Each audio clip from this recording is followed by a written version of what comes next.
គួយគុណចរណីយូរទៅសែនហម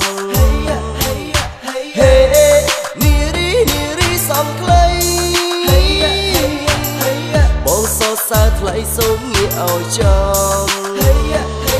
ឲ្យបងសុំស្គាល់មុំសុំលេងនៅក្បែរផងហេតុអ្វីក៏លួចញញឹមតែពីក្រោយខ្នង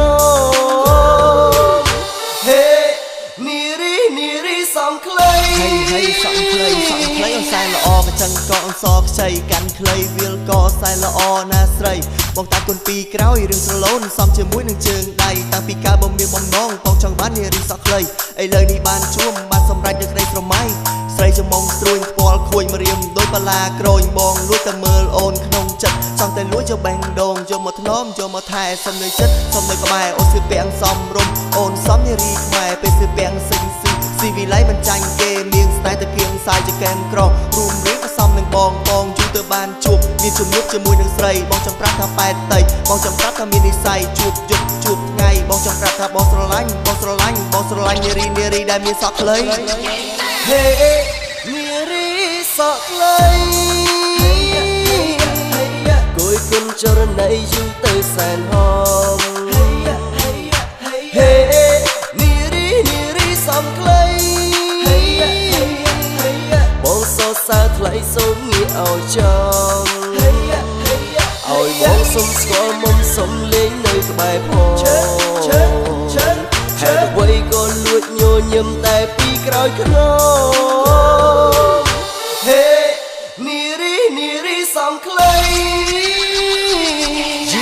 នារីសំខ្លីគួយប៉ែតដីធ្វើឲ្យបងចាប់ចិត្តចាប់អារម្មណ៍ស្រីតាំងពីដើមចូលចិត្តតែអ្នកសងវែងនៅពេលដែលបងជួបអូនបងនេះគិតផ្សេងចង់វងវែងដូចមកមីកំពុងតែលេងភ្លើងទីបំផុតលំស្នេហ៍នារីសំយើងដំណើរទ្រូងពើងជើងឡើងមន់ខៃ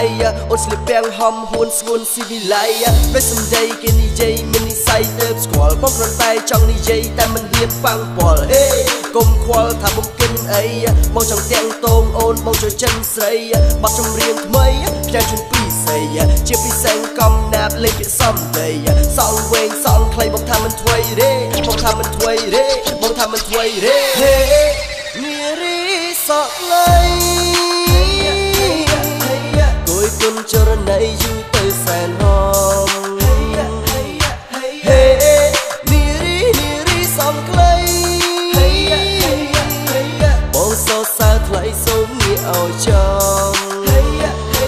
ឲ្យបងសុំស្គាល់មុំសុំលេងនៅក្បែរផងហេតុអ្វីក៏លួចញញឹមតែពីក្រោយខ្នងនារីសំខ្លី